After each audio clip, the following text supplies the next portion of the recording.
Hello everyone. Today I will show you how to find recently added phone numbers in iPhone. So what you have to do, open Shortcut app, tap on the plus icon to create a shortcut.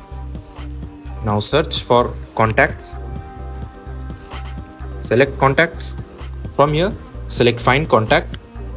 Now from here, tap on sort by, scroll down and tap on creation date.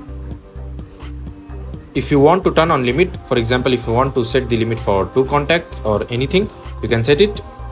After that, search again for show result and select it.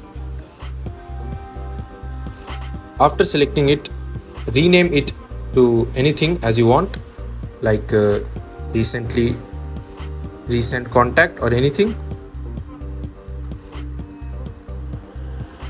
Tap on done and save it.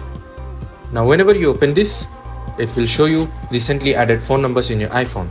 So that's it. That's how you'll find recently added phone numbers in iPhone. Thanks for watching. See you in next tutorial.